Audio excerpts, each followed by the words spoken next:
Oh my, top 100 movies of 2019. Actually, more like 95 because having it be 100 just sounds a lot more cooler. So sorry for the clickbait.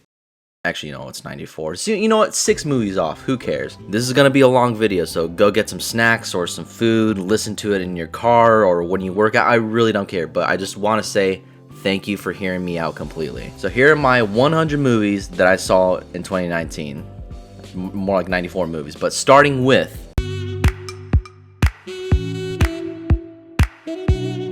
absolutely embarrassing. This was one of the competition features I saw at Sundance, and for it to be competing for a jury prize was almost insulting. Despite Wendy McClendon-Covey delivering a decent performance, it was a story that really bogged it down for me. It tried to be too much at the same time with 3 different plot lines going on that it really added no substance or value to the ending result. I was absolutely appalled by this movie. Easily one of Netflix's worst, and the worst teen comedy, if you want to call it that. Everything from a script standpoint was very bad. It's another victim of the writer's room not understanding teenagers because they really don't. Tall girl's problems revolves around her being tall and everything bad happening to her. She blames it all on her being tall, almost as if they took a high school survey of most high school problems, pulling one out of a fishbowl and just went with it. Hallmark Christmas movies as Hallmark Christmas movies can get. I have to admit, you can actually do something very cute and interesting with this premise. A time-traveling knight from the medieval times coming to present-day America to see how the world is completely different from his. All this movie was is stupid shenanigans on top of the year's worst dialogue, and I felt it was something that could be of a guilty pleasure potential, but I can't even watch this even during Christmas time, which unfortunately made me Jewish by the end of it. This has easily been the decade of Keanu Reeves. I love Keanu as much as the next guy, but this was by far his worst movie that he's done this decade. How can they grab an interesting sci-fi premise of his family dying, bringing them back through technology, be so boring and wasted? Keanu Reeves, although being really bad in the movie, had a very lazy script to work with, and by the end of it, you felt nothing really happened. Just goes to show how perfect a January movie can be.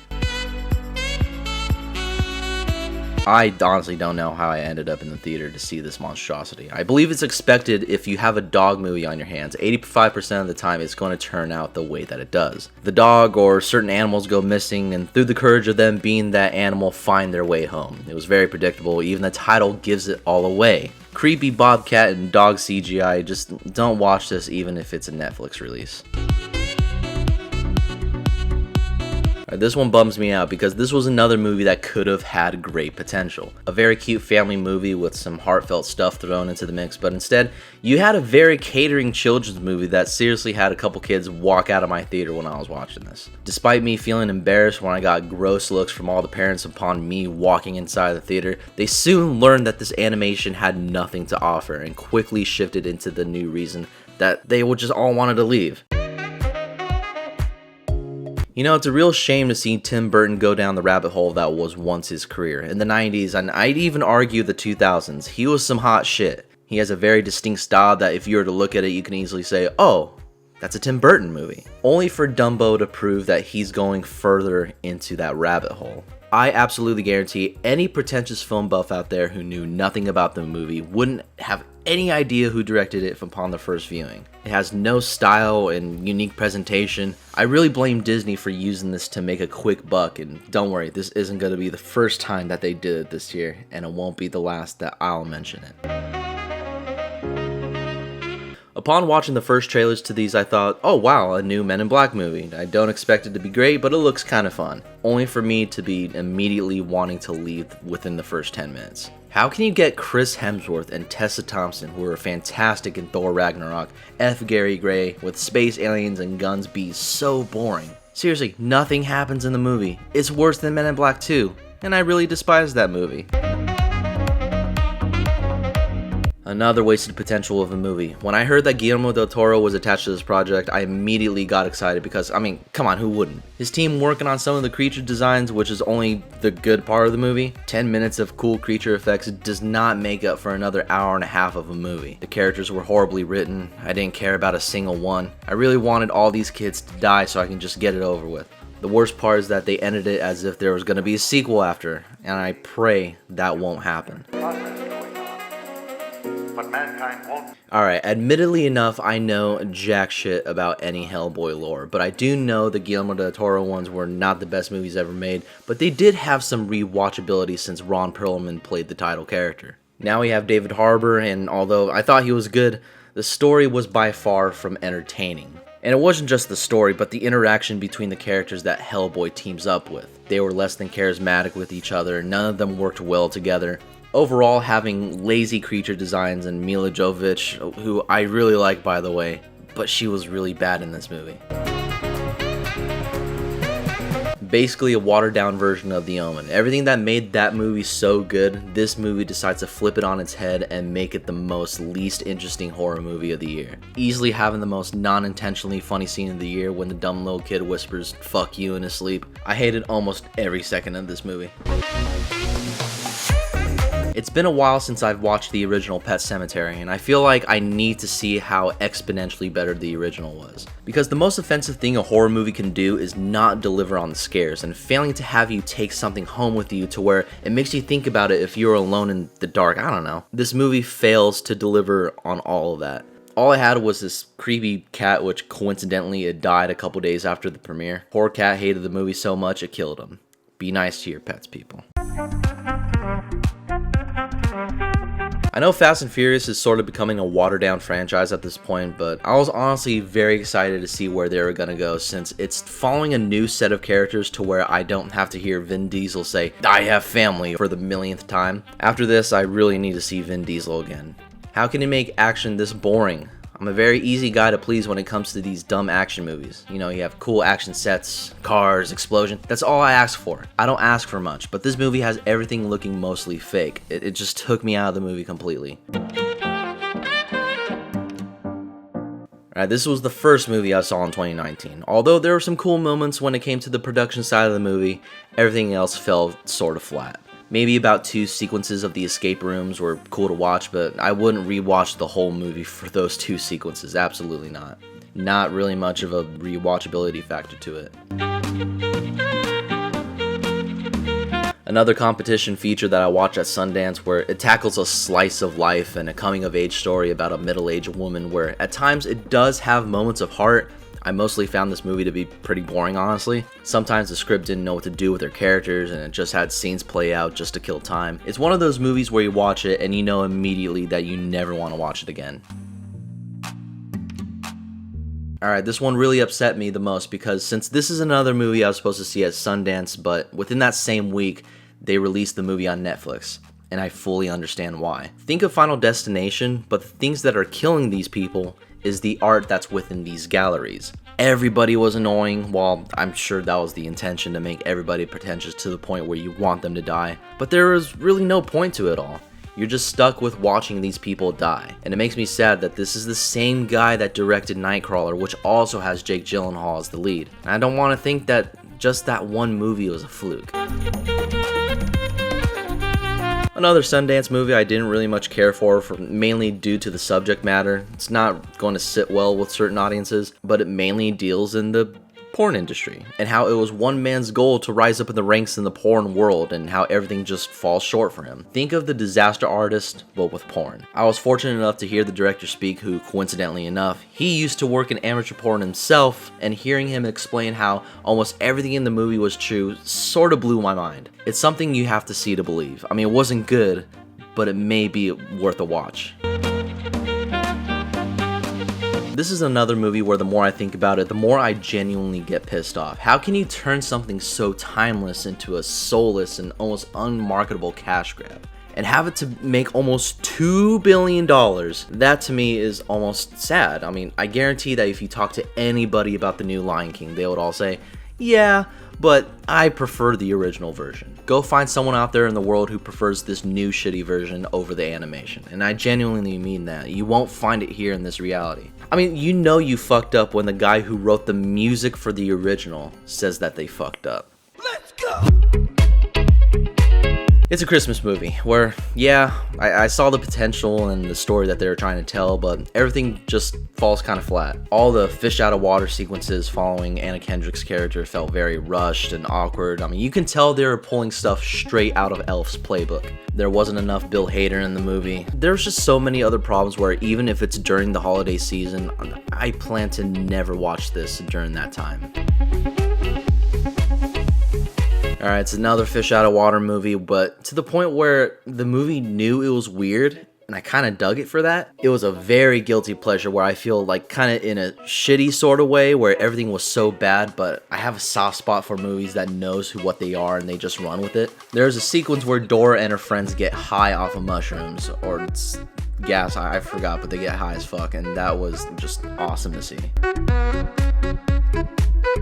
Alright, I cheated for this one because I ran through a brief summary of the last one, so going into this I wasn't really expecting much. But there was a sequence where it almost made me cry. Totally out of left field going to like a Blumhouse horror comedy that I just didn't see coming. The main girl in the movie was good, everybody else was sort of there, I guess. But if you want a dumb and enjoyable horror comedy, you might find it with Happy Death Day to you. No guarantees though. The last X-Men movie in the 20th Century Fox franchise before they go straight to the MCU. And all of it ends in a very sad way because of how it ends, there could have been a sequel. I've seen everyone dig their claws into the movie where, although I don't think it's as bad as everyone says it is, but to say at the least that it wasn't very good either. I kind of hated what 20th Century Fox did with the Dark Phoenix saga, and it's going down in history as some of the worst comic book movies ever made. 1, 2... Alright, this is another Disney live-action remake where the more I think about certain aspects of the movie, the more it pisses me off. Somehow the music was shittier than the original version. Most of the green screen bringing Agrabah to life was mediocre. Like, how can a $150 million Disney movie look this bad? All the additional stuff doesn't add anything to the story. I just need to stop talking about this version altogether before it gets lower on my list. I mean, I'm a huge fan of the original animation, and seeing how they messed up everything was heartbreaking to say the least. This is another movie I watched during Sundance, and this is something that's gonna piss a lot of people off. I get why people like this movie, but for me, I just found this to be extremely fucking boring. I understand how the couple depicted in the movie is supposed to have that feeling of discomfort, but it was the level of discomfort that made me not want to watch it anymore. Literally nothing happens the entire movie up until the very end. Yeah, sure, everybody's acting is good, but I never want to rewatch this thing ever again. Let's go! This is another Sundance movie. This follows a couple going through an endless loop on how they'll die, but each time they're given an opportunity to change the outcome. It sounds like a really interesting premise, but rarely does the outcome change because the characters do absolutely nothing to make that happen. All they do is maybe hide somewhere different, where not even 20 feet away from where they last died, but whatever was chasing them still ends up finding them. It was just a frustrating experience to say the least, but hearing the director talk on how it's a huge metaphor just makes me even more mad. I need to stop talking about this.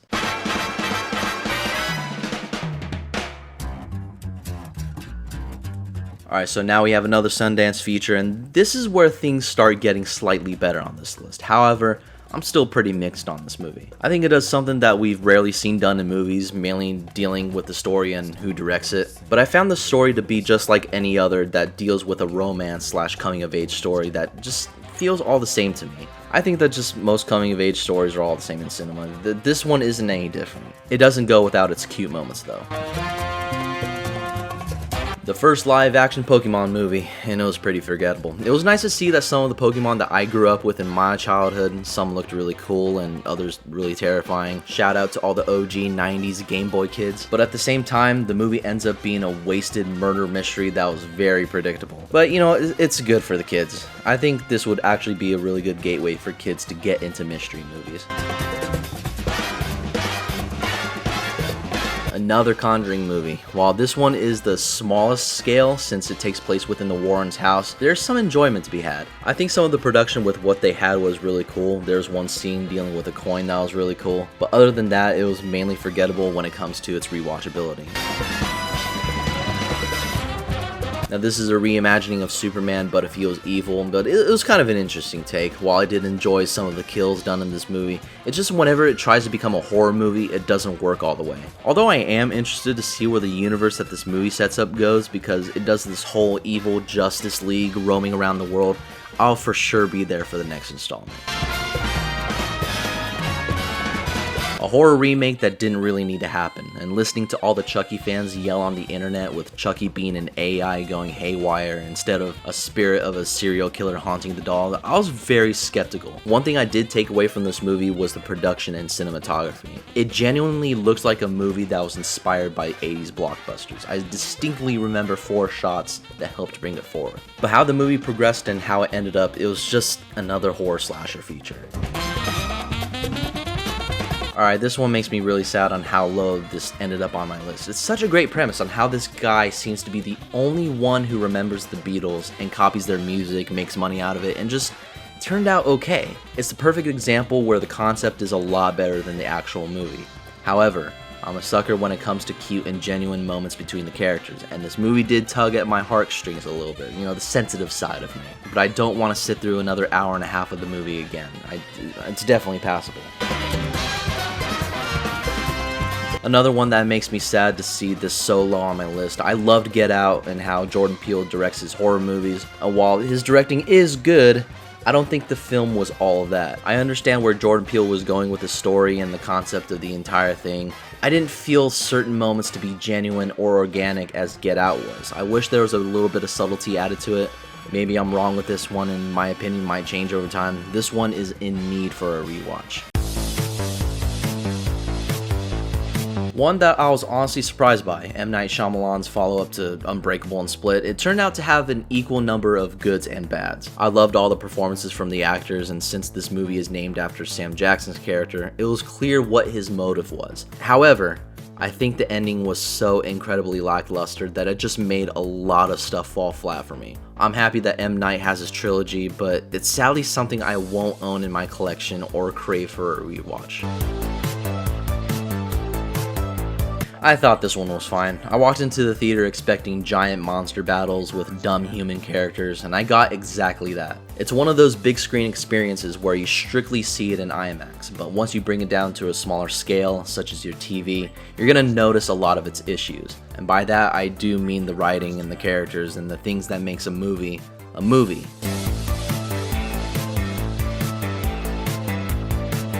Marvel Studios' first female-led superhero movie, and it was quite forgettable. I thought I had to rewatch this to prepare for Avengers Endgame, but honestly, there's hardly anything to set up for that movie. It's an origin story, and we got to see who Captain Marvel is, which, yeah, she's fine, I don't have a problem with her. It's just her world presentation that was incredibly lackluster that made me not really care what further adventures bring her. It's sad, but it's one of the few Marvel movies that I never want to watch again.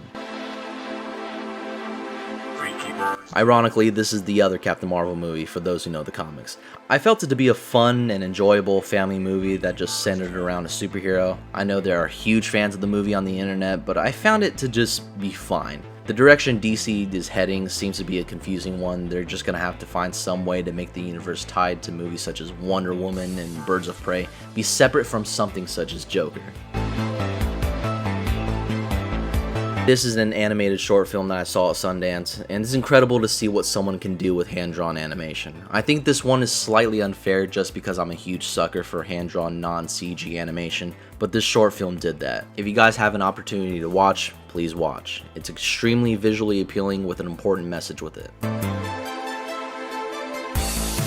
Another Sundance feature that is a cross between a sci-fi and a mystery. I love the concept of a girls' correctional facility, but having a futuristic sense to it. And the more I think about the morals and the themes of the movie, it gets slightly better. I'm not in a huge rush to see this right away, but I do know that director Alice Waddington has a bright future ahead of her.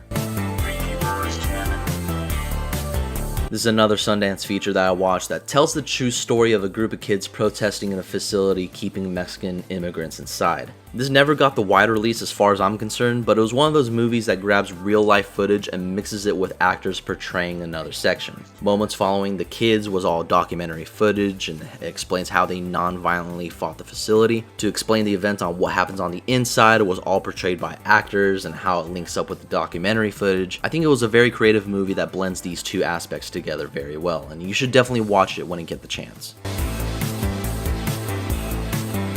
This is a Sundance movie that I had the chance to see at the festival, but decided to skip out to catch at a later time, and I'm honestly glad that I did. This is Mindy Kaling's attempt to write a screenplay, and although its originality, not everything about this works. I enjoy the characters that she writes, explaining the different worlds between these two characters and how they learn from each other, but when it gets to those moments where it explains the message, they really do force it down your throat.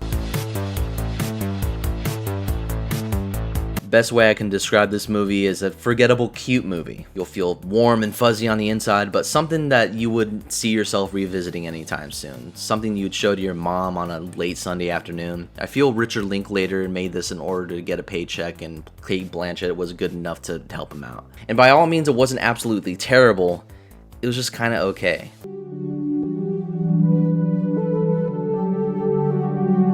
After constant delays and work being done on the CGI, this movie turned out not to be as bad as I thought, especially for it to be a live-action anime movie. Rosa Salazar does an excellent job portraying Alita, and seeing the adventure of discovering her humanity was always a treat. Visuals were some of the best of the year. I'm a huge sucker when it comes to the cyberpunk genre, as we don't really get much of those nowadays. The story and the acting just got a little bit shaky during some moments of the movie, but it's something I wouldn't mind watching again just for the visuals. Marvel's wrap up on the Phase 3 timeline, and it does it in a way where it kind of takes away the impact of Endgame. I believe this movie shouldn't have been made whatsoever. But with what we got, it was a fun and enjoyable Spider-Man adventure. We got to see Peter Parker grow into his own character, Jake Gyllenhaal plays an awesome villain, but also a cool and fun high school movie that was set in Europe. I'm just glad that Sony and Marvel got their differences out of the way. They're inches away from signing the divorce papers and still getting Spider-Man in the MCU. Although it's not as good as the first It, I thought its sequel had plenty of fun moments. If you're a fan of creative horror set designs, you'll have a blast with these. Not to say that the movie was scary, which it absolutely wasn't, but there was some fun to be had with it. The cast is sheer perfection, playing the adult versions of the Losers Club. Alexander Skarsgård is still fantastic as Pennywise. I didn't hate it as much as everybody else did. I still had a lot of fun with it. The true story of wrestler Paige from WWE and my introduction to Florence Pugh, as she was fantastic as the lead character. A movie about chasing your dreams and never giving up, something that we always see in movies, but it was the twist of having to share that same dream with a family member that just created some family conflict within it. I thought it was a very compelling story of a woman climbing the ranks, but still not making me want to watch WWE, honestly. Definitely a good watch, just see it when you get the chance. This is another Sundance movie that I saw, and it follows the true story of a woman reworking herself by training for a marathon. Seeing all the events lead up to that moment was fairly good. Jillian Bell does an excellent job with her character, as it demands a lot of physicality to it. It's another one of those good family watches that you would recommend to a lot of people, and then you yourself wanting to do something to fix your life in a positive way. Now, this is a Paul Thomas Anderson short film in collaboration with musician Thom Yorke from Radiohead, and it's something that I wish that most music videos would take the effort to be this good and meaningful. What surprised me was the choreography and the set pieces in sync with the music, and all of it worked completely well. It's on Netflix, it's about 15 minutes, and it's something that you won't be forgetting after watching it.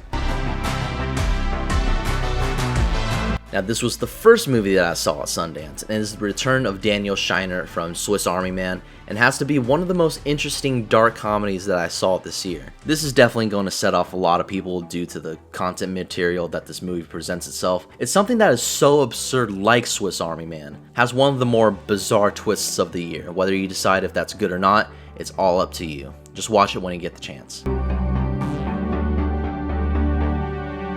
As the internet uproars on why Terminator shouldn't be a franchise or how this movie made one of the biggest mistakes in blockbuster history, I still believe there's a lot to be had in here. It goes back to classic Terminator formula, some of it works and some other times it doesn't. I remember walking out of the theater super happy and how it's the best Terminator in years, only for me to find out that I was in the minority on this one. It was quite embarrassing. I absolutely cannot stand the original Frozen. I think it's an extremely basic story with somewhat okay music, but luckily, this one was way better than its predecessor. It's a given whenever Disney Animation Studios creates a breathtaking movie. Obviously, you get that with Frozen 2. The music was sort of whatever, but I was really surprised on how dark it got, and the overall message of doing things yourself when no one is there to help you. If you're into animations, you can't miss this one for sure. Now this is a Sundance movie that I missed, but I ended up watching later on in the year, and I'm very glad to stumble across it. If you feel like watching a good pick-me-up movie, then you'll find it here with Blinded by the Light. Everyone gives great performances, the story was charming and witty. I wasn't really a Bruce Springsteen fan before walking into the movie, and even right now I'm still not. Apparently this is based on the director's life upon stumbling across Bruce's music. I'm just glad the man was able to make a movie about it. Now this is Jim Jarmusch's take on a dry-humored zombie apocalypse movie. And this is another one that lots of people were disappointed by, but I ended up digging the absolute shit out of it. I love dry comedy, and most of the time it hits those beats rather well. Only complaint that I have was that certain fourth wall breaking didn't always work all the time. It got confusing on where exactly Jim was trying to go in those certain scenes, and the ending was rather off-putting. It's just a sudden ending, but if you do like dry comedy, you'll love this one. This is a wrap up to the How to Train Your Dragon trilogy, and it all ends very well. It was interesting to see where all the characters ended up, Hiccup and Toothless still having an amazing dynamic. Although it's not as good as the first two, it does wrap up the trilogy quite nicely, and if they ever get bought out by Disney in 2025, I'll be more than happy to show up for the sequel. Now this is a creature feature that has one of the most terrifying crocodiles I've ever seen in a movie, because it might have been the only crocodile movie that I've seen in recent memory. I think it's a great midnight horror movie that you can turn on while your friends are over. Lots of cool kills if you're into those types of horror movies. Surprisingly, it has a good amount of human emotion for what I expected going into. It's one of the most fun summer movies that I've experienced this year. This is something that I didn't initially like after the first viewing, but the more I thought about the story and where it went, I believe this is one of the year's hidden indie gems. If you enjoy dark comedy where you find yourself chuckling at certain character deaths, then you're gonna find some enjoyment here. It gets a bit slow in the beginning, but once it reaches the moments where Jesse Eisenberg joins the karate team, that's when it picks up.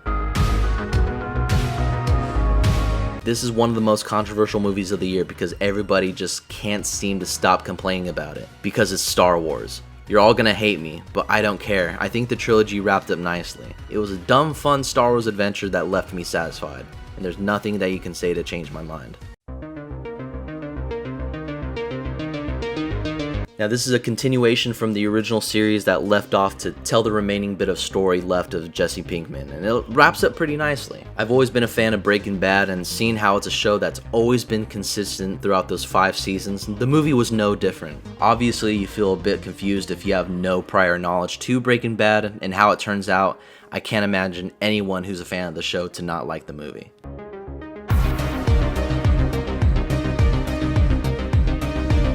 As some people would call this Superbad Jr., it's another one of those raunch comedies of the year that surprisingly had a lot of heart towards the end. Obviously one of those comedies where it's not going to sit well with everybody, but for me personally, it was the ending that wrapped it up very nicely for me. Comedy on the other hand was very hit or miss. I can recall maybe 1 or 2 sequences that stuck with me, but other than that, I think it's worth the watch if you want to kill some time. I don't think this is as good as the original, but definitely an animation that was overlooked. Had the same level of wit and humor as the original, and in no ways did it suffer from sequelitis. I enjoyed the fourth wall break-in, and all of it seems very natural when it comes to the Lego movies. What impressed me the most was the immense detail put into the worlds that this movie visits. Everything was purely Legos, and it's never boring to watch. This is Laika's animation return to stop motion, and it was every bit of breathtaking as I expected it to be. While I still think Kubo and the Two Strings is still their masterpiece, Missing Link is just another great addition to their filmography. Voice acting is impressive as always, the story is fun and lighthearted, but when it goes dark, it can have no problem doing that. Laika continues to prove that they're still juggernauts in the animation department, and I can't wait to see what they do next. This is another animation that was released on Netflix that gives a retelling of how Santa Claus came to be. I'm a huge fan of hand-drawn animation again, but this is another one of those movies that brings the artist's work into its highest glory, which is the best way that I can put it, honestly. Surprised to see how incredibly sad that this movie got and how the characters deal with these certain events made it one of the most memorable animated movies of the year. Also something that I would watch in the background during Christmas time. Now this is the hangout movie of the year. There's not really a plot point up until the middle point of the movie as we get to see Matthew McConaughey's character's life just unfold. Definitely not for everybody if you're a viewer whose most important aspect when watching a movie is a plot, but again, watching these events unfold, it just never gets boring. Snoop Dogg is also in the movie, and I never expected him to be as good as he is. Everyone else plays a GTA character, and I mean that in the best way possible. Now this is a documentary that I watched at Sundance, and it's something that I would recommend to people if they're slowly getting into documentaries. There's a certain point where it takes a complete and sudden shift as it goes from the amazing Jonathan's life to just how they're making the documentary itself. It really makes you question what's real or not as you get to see the director trying to figure that out himself. It's a bizarre yet extremely entertaining piece of filmmaking that I would absolutely recommend everybody to see. This is another movie that I watched at Sundance about a kid who hangs out with Pete Davidson and grows into his own man. So yeah, another coming of age story. Best way described is the Superbad of this decade. It was a shame that this didn't get a wider release because it had people like Pete Davidson and Machine Gun, I Think I Could Be Eminem and Rap Battle Kelly. But otherwise, I do hope that all of you watch it, because once everything starts to wrap up, you start to see how special this movie really is. Now this is a movie that I wish it was higher on my list because I absolutely love space epics. This is my introduction to Claire Denis as a director, and this one did not disappoint. I can see how certain subject matters such as, the prison inmates literally having a sex dungeon on their ship can turn a lot of people off. What blows my mind is how extremely accurate Claire Denis captures a black hole before NASA releases the official footage of what it really looks like. Rian Johnson's return as a director in his attempt to create an original whodunit with a huge all-star cast. Maybe it's because I don't lean heavily towards the whodunit genre that I'm just totally oblivious to some obvious twists, but I have to admit, the twist really did get me. Everybody gave excellent performances, Ana de Armas especially. I hope she becomes an Academy Award-winning actress one day. There's just great writing, directing, cinematography. It's just a really fun movie to watch. I can't wait to see what Rian Johnson does next. This is Olivia Wilde's directorial debut as it follows two overachievers having a night of letting loose and party before graduation. I feel this would be a future teen anthem as it grows older. I've watched this movie about 4 times at this point, and it's always such a fun and enjoyable ride with these two main characters. Billie Lourd being my favorite character in the entire movie. I'm excited to see what else Olivia Wilde does in the future. She has a huge talent as a director.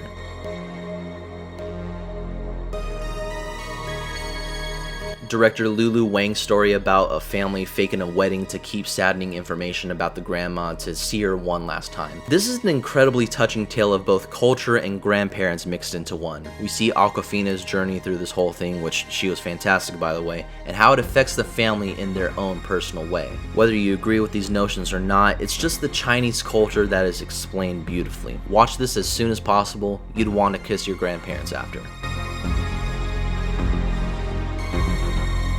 Now this is a movie that I thought was going to be complete trash due to Pixar's latest work that isn't Coco, and I may be the minority on this, but I think it's better than 2 and 3. The Toy Story anthology continues to be masterpieces, and it's kind of hard to choose which one's your favorite, but Toy Story 4 is another one where if you hear someone say that this one's their favorite, it's totally understandable. Pixar does something very risky towards the end, and it really does all work, and shamefully, It made me cry like a baby. Alright, this is where we get into my personal top 25 of the year. There's been so many amazing movies this year. It's hard to boil down to just a top 10, but these upcoming movies deserve more than that. They may not all be masterpieces, but they are high recommendations from me and should be watched without hesitation. Starting off with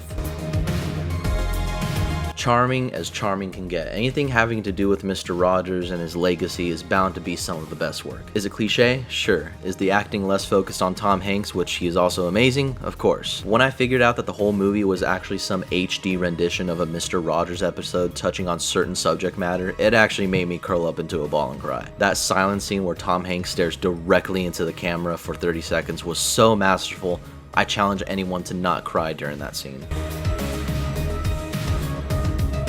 Director Todd Phillips takes on the Clown Prince of Crime and his origins on the road leading up to it. Without a doubt, Joaquin Phoenix gives one of the best performances ever in a comic book movie. He for sure has the Oscar nomination snagged. It's a serious take on mental health and how we as a society may have contributed into someone going absolutely insane. Has an interesting way of telling its story, determining what's real or not. It's something that filmmakers should look into when executing subtle storytelling. Now you all might hate me for that, but I liked it. Now this is a movie I saw at Sundance, and it follows a story of two best friends and their journey throughout a ghetto of San Francisco. This is Joe Talbot's directorial debut, and it tells one of the most beautiful stories of 2019. Has amazing cinematography, those skateboard shots are incredible, great acting, especially from Jonathan Majors, and has one of the most heartbreaking endings of the year, and it's something that you should watch if you need a good cry, or be sad after. Director Taika Waititi's satire on a young boy's ventures through childhood while growing up in Nazi Germany. If there's anyone that could pull off this type of satire, especially in this day and age, it's Taika Waititi. Great performances from all the child actors. Thomasin McKenzie was by far my favorite performance of the entire movie. Writing and directing was absolutely fantastic. I hope Taika Waititi does more blockbusters so he can earn the money to do passion projects like these.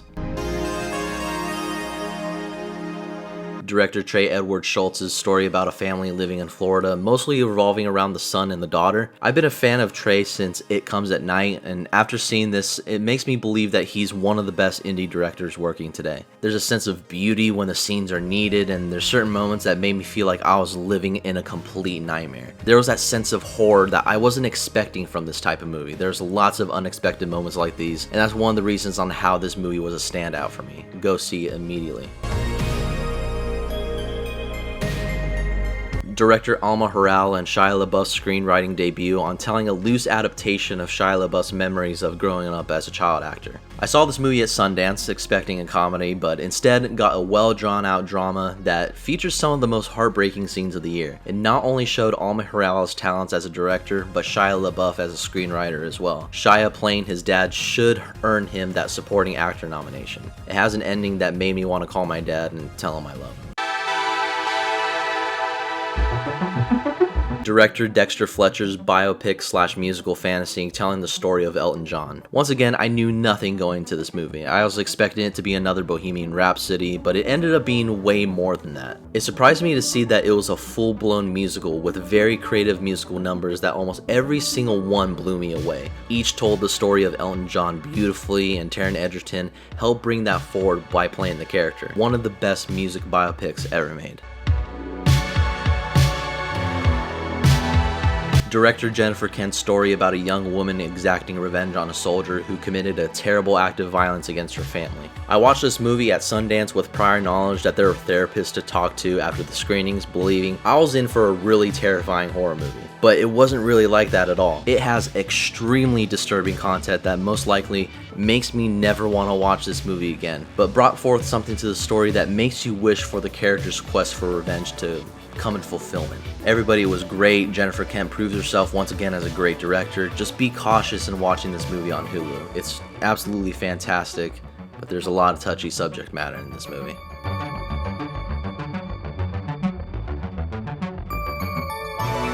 Marvel Studios' wrap up on an 11-year run of the Infinity Saga and the last movie with the original Avengers. This is something that obviously doesn't have the best script or the best acting, but something that Marvel has been building up for quite a while. It's enough to make it on the list when the Avengers Assemble scene comes on and they have the final showdown with Thanos. It's one of the best moments in comic book movie history. continuation of John Wick's story of revenge, as he is now the world's most hunted assassin.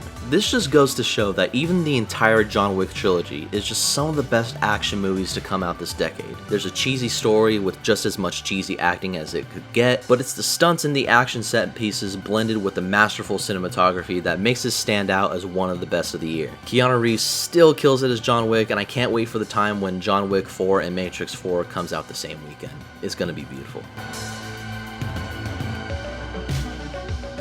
Director Ari Aster's story and a young woman's Swedish vacation going wrong within the hands of a pagan cult. This is something you wouldn't be watching with on your date, but much rather something to watch by yourself. Not only is it disturbing, but it has a lot to say about toxic relationships and how it can affect the human soul. Florence Pugh gives one of the best performances of the year as Danny, one of the best written characters of the year. This continuously proves that Ari Aster is a horror master. Martin Scorsese's tells of the true story of Frank Callahan in his time of knowing Jimmy Hoffa. This is easily one of Scorsese's best work. As soon as I heard that this was going to be a 3.5-hour mobster epic, I was immediately on board. The writing, the execution of the characters, just everything that you expect from a Scorsese gangster movie, you get at times 100. De Niro, Pacino, Pesci, they all helped carry this movie masterfully. The last hour is one of my favorite wrap-ups of the year. Watch this immediately and do it in one sitting, please. Director Jocelyn Dober and Don Lueb, if I pronounce them correctly, their fantasy tale in an off-putting suburban lifestyle. This may be my favorite movie to come out from Sundance, as it tells something that you would watch on Adult Swim, but in the best way possible. The comedy is something that is very hit or miss for a lot of people, so it just so happens that this style of comedy is just right up my alley for myself. Easily one of the funniest movies this decade has to offer. It's a movie that's everything and nothing at the same time. There can be so many theories that goes into this, but at the same time, I'm sure the directors wanted nothing from it, which makes it all the more funnier. Director Celine Sciamma's romantic tale of a painter slowly falling in love with a woman during her arranged engagement. This is one of the more intimate movies of the decade, largely due to how these two characters begin to fall in love with each other. It's a beautiful sense of how it gets there due to the painter's line of work of observing this woman for her portrait as they slowly create feelings for each other in the process. Also has some of the best cinematography of the year. This movie shooting in 8K helps bring that out as if you're watching a painting unfold, and it was nothing short of gorgeous. Director Greta Gerwig's period piece about four sisters struggling to make a name for themselves post-Civil War times. I may be the only one on here to really not care about Lady Bird too much. Something about it just didn't stick with me as much as everyone else, but Little Women proves that Greta Gerwig is still the director that everyone should watch out for, and is immensely better than her previous movie. It was heartfelt, it was comedic, every sense of emotional roller coaster that you can get. I teared up about 3 times in the movie. I cared about every single one of these characters and where they would end up. It was just an overall beautiful movie, and you should watch it. Director Robert Eggers' horror fantasy about 2 lighthouse keepers on an island and their slow descent into madness. I was looking forward to this because of the aesthetic that Eggers was trying to go for and making it feel like a classic horror movie, and he does that in every sense. By far the weirdest movie of 2019, containing career best performances from both Willem Dafoe and Robert Pattinson, as their slow descent into madness was all the more entertaining and tension-filled. If you're a fan of Greek mythology, you'll see how this story links up with one particular story, and it was masterfully told in every sense. Director Noah Baumbach's semi-autobiographical tale about a couple going through a messy divorce. I'm sure you've heard it by now on how Adam Driver and Scarlett Johansson give some of the best performances of the year, and it's no question that they do. But it was really Noah Baumbach's incredible direction and script that helped give this sticky situation as both a horrific and a beautiful thing at the same time. Perhaps you have experienced that, or you know someone who has, and you can't help but feel sorry for both of these characters as it gets you into places where you might feel uncomfortable. It's on Netflix, so watch that immediately, and of course, in one sitting. Quentin Tarantino's fairy tale set in 1969 Hollywood about 2 actors facing the fact that a new Hollywood is on the horizon and how they might be forgotten. You can never go wrong with Quentin Tarantino, as one of my friends describes this movie as his Dazed and Confused. It's easily the best hangout movie of 2019. I'm pretty sure I said that about The Beach Bum, but this is the one right here. That's the hangout movie of 2019. I'd argue it's about as good as Pulp Fiction and possibly even better. I'm not even kidding. The feel of old school Hollywood mixed with all sorts of historical and fictional characters helps bring that fairy tale sense to life. This is the second to last movie that Tarantino will do, and I can't wait to see what he does next as his final outing.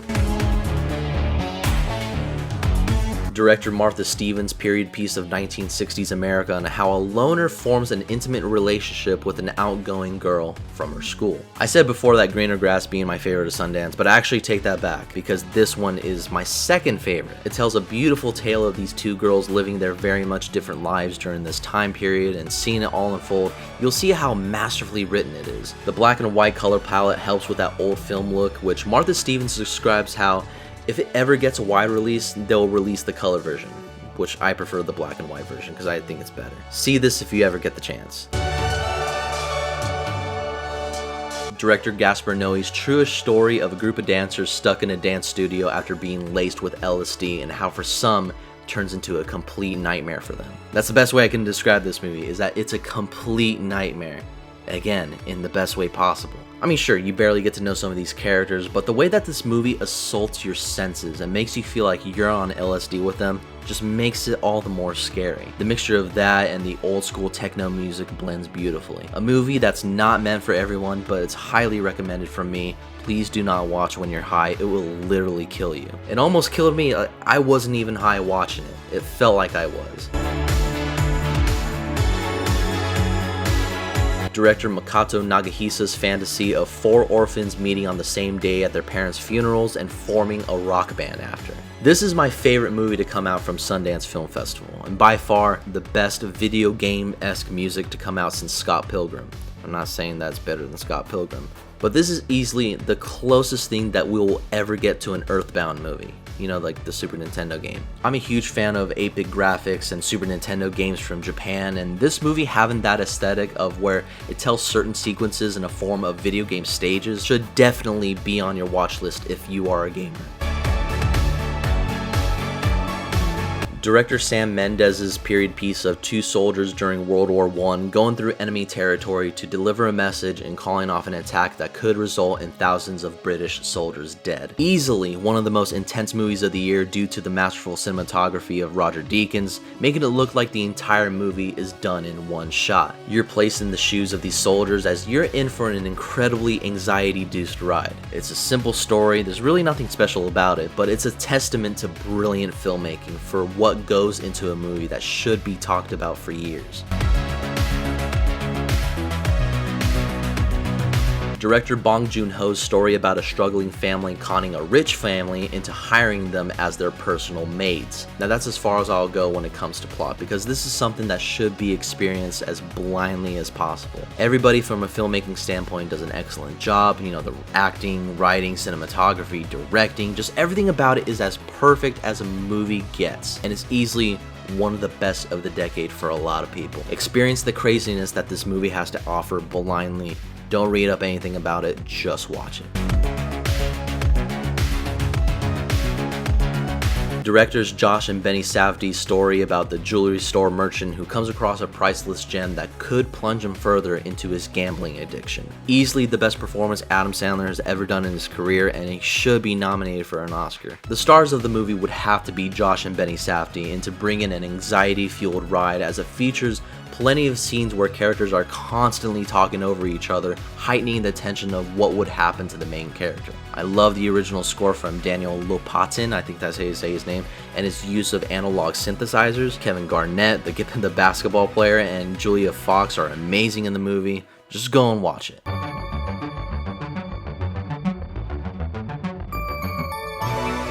Director James Gray's space epic about a man's search for his father who he thought was long dead as he journeys through the stars to find him. Now, this is my favorite movie of 2019. When you have art house cinema blended with a space epic, you've already captured my attention, and Ad Astra executed that beautifully. Not only does it feature some of the best production design ever for a space movie, but it also dives deep into the mind of Brad Pitt's character as he examines himself during his mission through the solar system. It's an extreme slow burn that asks us whether or not out, we are alone in the universe, and everything about it is just damn near perfect in my mind. This is my favorite movie of 2019 once again. Alright guys, thank you so much for sitting through almost 100 movies that I saw in 2019. I know it was a lot, but I think it's a lot better than just dropping separate videos on my best and worst. Occasionally I'll drop some quick thoughts on a movie that has a lot of buzz, but this channel is going to be doing something very different that I'm very excited to tackle. I think it'll be worth checking out, and please do. Other than that, I really need to rest my voice. Thank you guys so much for putting up for how annoying I sound.